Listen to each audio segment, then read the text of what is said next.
اصحاب محمد حق کے ولی، اصحاب محمد حق کے ولی، ابو بکر و عمر عثمان و علی، یاران نبی میں سب سے جلی، ابو بکر و عمر عثمان و علی۔ السلام علیکم ورحمۃ اللہ وبرکاتہ۔ ان الحمد للہ نحمده ونستعینه ونستغفره ونعوذ بالله من شرور انفسنا ومن سیئات اعمالنا، من يهده الله فلا مضل له ومن يضلل فلا هادي له، اشهد ان لا اله الا الله وحده لا شريك له واشهد ان محمدا عبده ورسوله، اما بعد۔ اللہ مالک اپنے ولی کے ہاتھ پہ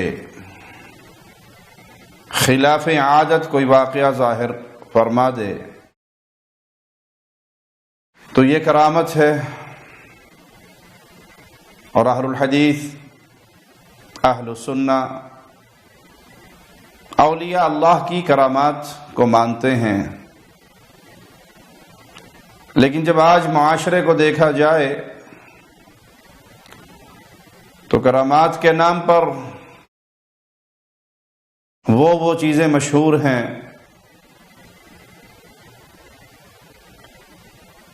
کہ اہل ایمان اس کا تصور بھی نہیں کر سکتے۔ جھوٹے من گھڑت قصے، کہانیاں اپنے پیروں، فقیروں، بابوں کے نام سے چندہ کھانے کے لیے، ان کی دکانداری بڑھانے کے لیے عوام الناس نے، علماء سو نے مشہور کر رکھی ہیں۔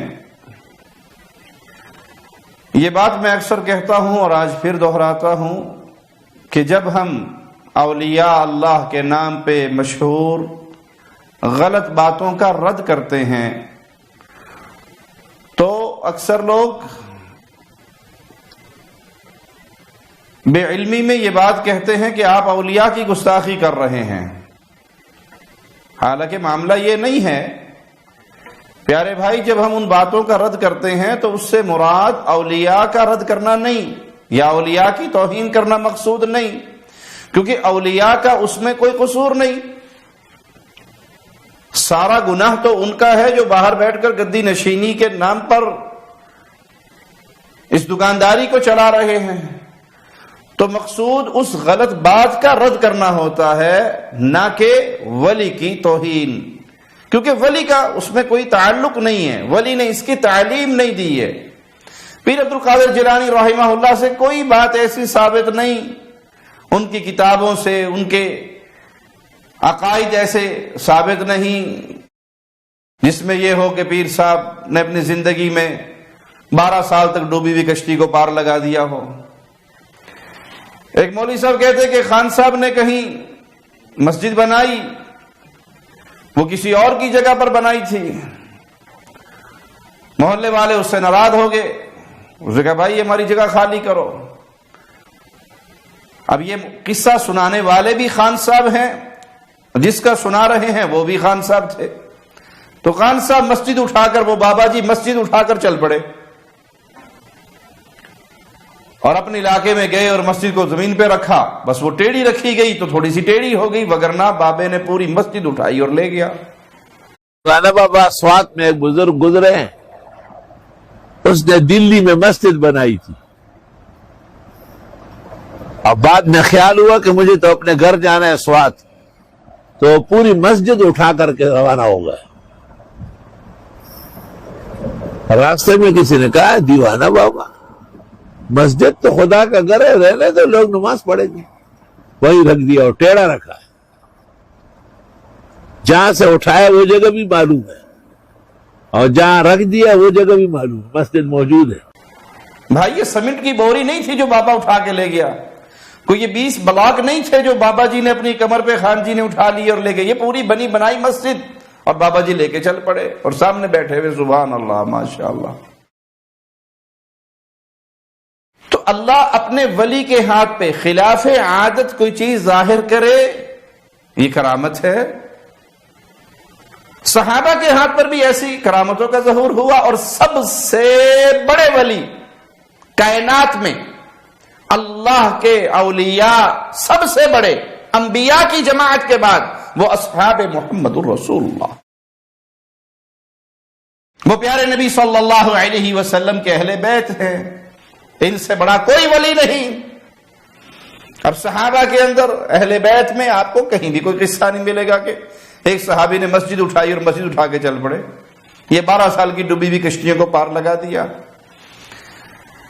خلاف عادت واقعہ اگر نبی کے ہاتھ پر ہو تو وہ معجزہ ہے، اس میں نبوت کی تشہیر مقصود ہوتی ہے، نبوت کی تبلیغ مقصود ہوتی ہے، لوگوں کو اسلام کے قریب کرنا مقصود ہوتا ہے، اس میں تشہیر مقصود ہوتی ہے، نبی کی طرف سے چیلنج ہوتا ہے۔ جبکہ کرامت کے اندر اختیار اللہ کا ہے، اور ولی کے لیے کوئی شرط نہیں ہے کہ وہ کرامت دکھائے، اللہ ظاہر کر دے تو کر دے۔ یہ نہیں ہے کہ جس کے ہاتھ پہ کوئی کرامت ظاہر ہوگی وہی ولی ہوگا اور باقی ولی نہیں ہوں گے۔ آئیے رسول اللہ صلی اللہ علیہ وسلم کے صحابہ کے اس واقعے کو سامنے رکھتے ہیں۔ صحیح بخاری 3805 نمبر روایت ہے، سیدنا انس بیان کرتے ہیں ان رجلین خرج من عند النبی صلی اللہ علیہ وسلم فی لیلۃ ظلمۃ وَإِذَا نُورٌ بَيْنَ أَيْدِيهِمَا حَتَّى تَفَرَّقَ فَتَفَرَّقَ النُّورُ مَعَهُمَا۔ نبی کریم صلی اللہ علیہ وسلم کی مجلس میں دو شخص ہیں، مجلس برخاست ہوتی ہے، یہ دونوں بھی اٹھ کر اپنی منزل کو چل پڑتے ہیں، اب اندھیری رات ہے، ان دونوں کے سامنے نور ظاہر ہوا، روشنی ظاہر ہوئی، اس روشنی کے اندر یہ صحابہ اپنا سفر جاری رکھتے ہیں۔ ایک مقام پر آ کر دونوں کی منزلوں کا راستہ الگ الگ ہوا، دونوں الگ ہو گئے تو دونوں کے سامنے نور ظاہر ہو گیا۔ یہ پیارے نبی صلی اللہ علیہ وسلم کے صحابہ کی کرامات ہے۔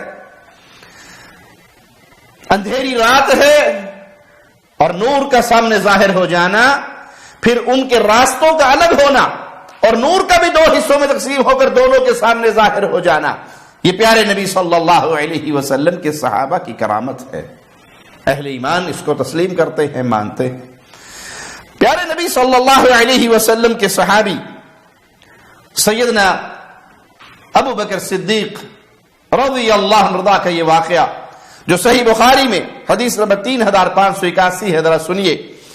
عبد الرحمن بن ابو بکر سے روایت ہے کہ اصحاب صفہ فقراء لوگ ایک بار رسول اللہ صلی اللہ علیہ وسلم نے فرمایا من كان عنده طعام اثنين فليذهب بثلاثه، جس کے گھر میں دو بندوں کا کھانا ہے وہ تیسرے کو ساتھ لے جائے، ومن كان عنده طعام أربعة فليذهب بخامس بسادس، اور جس کے گھر میں 4 کا کھانا ہے وہ 5ویں اور 6ٹھے کو ساتھ لے جائے۔ دو بندوں کا کھانا 3 کے لیے کافی ہے، 4 بندوں کا کھانا 5 اور 6 کے لیے کافی ہے، اللہ کی طرف سے اس میں برکت کا نزول ہوتا ہے۔ سیدنا ابو بکر صدیق رضی اللہ عنہ 3 اشخاص کو اپنے ساتھ لے گئے، رسول کریم صلی اللہ علیہ وسلم 10 کو ساتھ لے گئے۔ صدیق اکبر اپنے گھر تشریف لائے، عبد الرحمن سے کہا کہ یہ اللہ کی نبی صلی اللہ علیہ وسلم کے مہمان ہیں۔ عبد الرحمن بیان کرتے ہیں کہ گھر میں میری والدہ اور سیدنا ابو بکر صدیق یہ بھی موجود ہیں اور 3 مہمان بھی آگے ہیں۔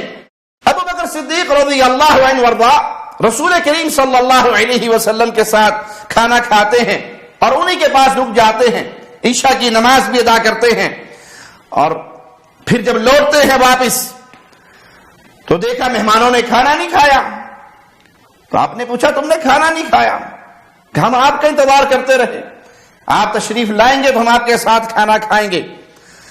ابو بکر صدیق رضی اللہ عنہ تشریف لائے اور کھانا رکھا گیا مہمانوں کے سامنے، مہمانوں نے کھانا کھانا شروع کیا۔ عبد الرحمن کہتے ہیں کہ یوں لگتا تھا گویا دسترخوان سے کھانا پھوٹ رہا ہے۔ ان مہمانوں نے بھی کھانا کھا لیا، گھر والوں نے بھی کھانا کھا لیا، اور کھانا ویسے کا ویسا باقی رہا، کوئی کمی نہیں آئی۔ وہ جو 2-3 آدمیوں کا کھانا تھا وہ سب کے لیے پورا ہو گیا اور سب نے وہ کھانا کھا لیا۔ یہ ابو بکر صدیق کے دسترخوان پہ کھانے کا بڑھ جانا، کھانے کے زیادہ افراد کے لیے کافی ہو جانا، یہ کیا ہے؟ کرامت ہے۔ خلاف عادت چیز اللہ اپنے ولی کے ہاتھ میں ظاہر کرتا ہے۔ ان کرامات کو اہل ایمان تسلیم کرتے ہیں، لیکن کرامات کے نام پہ جو دکانداریاں کھلی ہوئی ہیں، جو جھوٹے من گھڑت قصے کھولے ہوئے ہیں قبر پرستوں نے، وہ دکانداری ہے، وہ چرچا ہے، وہ شہرت ہے، وہ کمانے کا ڈھونگ ہے، وہ جھوٹے قصے ہیں، اس کا حقیقت کے ساتھ کوئی تعلق نہیں۔ صحیح بخاری حدیث نمبر 5018 ابو سعید بیان کرتے ہیں کہ سیدنا اسید ایک رات اپنے بارے میں قرات کر رہے، اچانک ان کا گھوڑا بدکنے لگ جاتا ہے۔ یہ قرآن پڑھ رہے، تلاوت کر رہے، گھوڑا اچھلنے لگ جاتا ہے، بدکنے لگ جاتا ہے۔ تو یہ قرآن حکیم کی تلاوت روک دیتے ہیں، گھوڑا پرسکون ہو جاتا ہے، اور جب پھر دوبارہ قرآن پڑھنا شروع کرتے ہیں، گھوڑا پھر اچھلنے لگ جاتا ہے۔ یہ پھر قرآن پاک کی تلاوت روکتے ہیں، گھوڑا پرسکون ہو جاتا ہے۔ یہ اس گھوڑے کے پاس جاتے ہیں کیونکہ ان کا بیٹا وہاں پہ آرام کر رہا ہے، یہ ڈر جاتے ہیں کہ کہیں یہ بدکتا ہوا، اچھلتا ہوا میرے بچے کو نہ کچل دے۔ اور جب اس کے پاس جاتے ہیں، سبحان اللہ، منظر کیا دیکھتے ہیں؟ فرماتے ہیں میرے سر پر جیسے قمقمے ہوتے ہیں، چراغ ہوتے ہیں، اس طرح کی روشنی ہے جو آسمان کی طرح بلند ہو گئی۔ صبح کو میں رسول اللہ صلی اللہ علیہ وسلم کے پاس حاضر ہوا اور میں نے یہ رات کا سارا قصہ بیان کیا، تو آپ نے فرمایا اقرا ابن حذیر، پڑھتے رہتے، تم نے اپنی تلاوت کیوں روکی؟ تم اپنی قرات کو جاری رکھتے، اپنی پڑھائی کو جاری رکھتے۔ میں نے کہا اللہ کے نبی صلی اللہ علیہ وسلم، وہ گھوڑا بدکتا تھا، آپ نے پھر فرمایا کہ تم اپنی قرات کو جاری رکھتے، تم پڑھتے رہتے۔ میں نے کہا اللہ کے نبی صلی اللہ علیہ وسلم، میرا بیٹا پاس لیٹا ہوا تھا اور میں ڈر گیا کہ کہیں یہ گھوڑا بدکتا ہوا اس کو کچل نہ دے۔ تو پیارے نبی صلی اللہ علیہ وسلم نے فرمایا تلک الملائکہ، اے میرے پیارے ساتھی، تو قرآن پڑھ رہا تھا اور یہ اللہ کے فرشتے تھے جو تیری تلاوت کو سننے کے لیے زمین پہ آئے تھے۔ کانت تستمع لک، یہ تجھے سنتے تھے، تو قرآن پڑھ رہا تھا محبت کے ساتھ، پیار کے ساتھ، اور اس پیاری تلاوت کو سننے کے لیے آسمان کے ملائکہ زمین پہ اترے ہوئے تھے۔ وَلَوْ قَرَأْتَ لَأَصْبَحَتْ يَرَاهَا النَّاسُ، اگر تو اپنی قرات کو جاری رکھتا تو لوگ اپنی آنکھوں سے صبح کو ان ملائکہ کو دیکھ لیتے۔ مَا تَسْتَتِرُ مِنْهُمْ، لوگ صبح اٹھتے تو ان ملائکہ کا دیدار اپنی آنکھوں سے کرتے اور یہ ان سے اوجل نہ ہوتے۔ پیارے نبی صلی اللہ علیہ وسلم کے صحابی کے قرآن پڑھنے پر آسمان سے ملائکہ کا اترنا اور اس کو سننا، یہ پیارے نبی صلی اللہ علیہ وسلم کے صحابی کی کرامت ہے، یہ خلاف عادت چیز ہے۔ اور اہل ایمان، اہل توحید، اہل الحدیث، اہل السنہ صحابہ کی کرامات کو، اولیاء اللہ کی کرامات کو تسلیم کرتے ہیں۔ کرامات کے نام پر شرک نہ ہو، کرامات کے نام پہ کائنات میں تصرف کا دعویٰ نہ ہو۔ ایک پیر صاحب لکھتے ہیں کہ ایک بابا جی مسجد میں آئے، پہلی صف میں تھے، شہر کے بڑے لوگ آئے، اٹھا کر پیر جی کو دوسری صف میں کر دیا، دوسرے والوں نے تیسری میں کر دیا، کرتے کرتے کرتے جب نماز کھڑی ہوئی تو ان کو جوتیوں میں بھی جگہ نہ ملی، وہاں سے بھی لوگوں نے باہر نکال دیا۔ اب یہ غضبناک ہو گئے، بابا جی غضبناک ہوئے۔ سارے نمازی مسجد میں تھے اور حالت سجدہ میں تھے۔ پیر جی نے جلال میں آ کر کہا مسجد نمازی تو سجدہ کر رہے ہیں، تو سجدہ کیوں نہیں کرتی؟ پیر جی کا اتنا کہنا تھا، ساری کی ساری مسجد ان نمازیوں پہ گری، سارے ہی فوت ہو گئے۔ انا للہ و انا الیہ راجعون۔ اے بابے نے ساری نمازیاں نہیں مار چھڑے ہیں، یہ کہاں کا ولی ہے؟ یہ تصرف کا دعویٰ نہ ہو، یہ چیلنج ہیں، ہم یہ کر دیتے ہیں، ہمارا پیر یہ کر دیتا ہے، یہ کر دیتا ہے۔ اللہ مالک کوئی خلاف عادت چیز اپنے ولی کے ہاتھ میں ظاہر کر دے تو وہ درست ہے، لیکن کرامات کے نام پہ جو کچھ مارکیٹ میں موجود ہے یہ جھوٹ اور فراڈ، دھوکہ، کہانیاں، قصے اور دکانداری سجانے کے لیے بنائی ہوئی باتیں ہیں۔ آئیے رسول اللہ صلی اللہ علیہ وسلم کا فرمان جو صحیح مسلم میں حدیث نمبر 3005 سیدنا صہیب بیان کرتے ہیں کہ رسول اللہ صلی اللہ علیہ وسلم نے فرمایا کان ملک فی من کان قبلکم، تم سے پہلی جو امتیں گزر گئی ان میں ایک بادشاہ تھا، وکان لہ ساحر، اور اس کے پاس ایک جادوگر تھا، فلما کبر قال للملک، جب وہ جادوگر بوڑھا ہوا تو اس نے بادشاہ سے کہا انی قد کبرت فابعث الی غلاما اعلمہ السحر، مجھے کوئی غلام دو، کوئی نوجوان دو، کوئی تیز ترار، کوئی ذہین نوجوان جس کو میں یہ جادوگری سکھا دوں۔ فبعث الیہ غلاما یعلمہ، بادشاہ نے ایک نوجوان کو اس کے پاس بھیجنا شروع کر دیا، اب وہ جا رہا ہے اور جادوگر سے جادوگری سیکھ رہا ہے۔ راستے کے اندر ایک راہب بیٹھتا ہے، ایک اللہ کا ولی بیٹھتا ہے، یہ راہب کے پاس بھی بیٹھتا ہے اور اس سے بھی باتیں سیکھتا ہے، اس کی گفتگو بھی سنتا ہے، جادوگر کے پاس بھی جاتا ہے، اس سے بھی جادوگری سیکھتا ہے، اور راہب کے پاس بیٹھ کر اس کی باتیں بھی سنتا ہے۔ راہب کے پاس بیٹھنے کی وجہ سے اسے تاخیر ہو جاتی تو جادوگری سے مارتا۔ اس نے راہب سے کہا کہ میرے ساتھ یہ ماجرا ہے، تو کہا اگر ادھر تمہیں تاخیر ہو جائے تو کہا کرو گھر والوں نے روک لیا تھا، کسی کام میں مشغول کر دیا تھا، اور اگر گھر والوں کے پاس لیٹ پہنچو تو کہہ دیا کرو جادوگر کے پاس لیٹ ہو گیا تھا۔ اسی طرح معاملہ چلتا رہا، جادوگری بھی سیکھتا رہا اور اللہ کے ولی کے پاس بیٹھ کر ہدایت کی باتیں بھی سنتا رہا۔ ایک دن اس نے فیصلہ کیا، جادوگری بھی سیکھتا رہا اور علم بھی حاصل کرتا رہا، اور جاتے ہوئے راستے میں اسے ایک جانور نظر آیا جس نے لوگوں کا راستہ روکا تھا، تو اس نے کہا آج میں فیصلہ کرتا ہوں حق کیا ہے، اللہ کو پسند کون ہے۔ ایک پتھر اٹھایا اور اس جانور کو مارا، یہ کہہ کر اے اللہ اگر یہ راہب سچا ہے تو اس کو قتل کر دے، یہ راستہ صاف ہو جائے۔ اس کا پتھر مارنا تھا کہ وہ جانور ہلاک ہو گیا اور اس کا وہ راستہ صاف ہو گیا۔ اس نے آ کر یہ سارا قصہ راہب کو بیان کیا تو اس راہب نے کہا آج تم مجھ سے افضل ہو، تمہارا اللہ کے ہاں قبولیت والا معاملہ ہو چکا ہے، اب مجھے یہ نظر آتا ہے کہ تمہاری آزمائش شروع ہوگی۔ جتنا انسان ایمان میں بہتر ہوتا جاتا ہے، ایمان بڑھتا جاتا ہے، اتنی آزمائش بھی آتی ہے۔ سب سے بڑھ کر آزمائش اللہ کے انبیاء پر آئی، اور پھر اس کے بعد جس کا جتنا ایمان مضبوط ہوا اس پہ اتنی ہی بڑی آزمائش آئی۔ تو کہا اگر تمہاری آزمائش میں تمہارے اوپر کوئی پریشانی آئے تو میرا ذکر نہ کرنا کسی کو، میرا نام نہ لینا کہ میں کس کے پاس بیٹھتا تھا، میں کس سے سیکھتا تھا، میرے معاملے کو چھپا کر رکھنا۔ یہ نوجوان کسی اندھے کو دیکھتا، اس کے منہ پہ ہاتھ پھیر دیتا، اللہ اس کو شفا دے دیتا، اس کی بصارت لوٹ آتی۔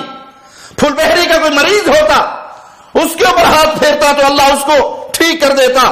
بادشاہ کا ایک صاحب، ایک ساتھی جو اندھا تھا، یہ خبر اس تک بھی پہنچی اور وہ اس کے پاس آیا اس سے اپنا علاج کروانے کے لیے، اور بہت سارے ہدیے لے کر آیا کہ اگر تم نے مجھے شفا دے دی تو یہ سارے ہدیے تمہارے لیے ہیں۔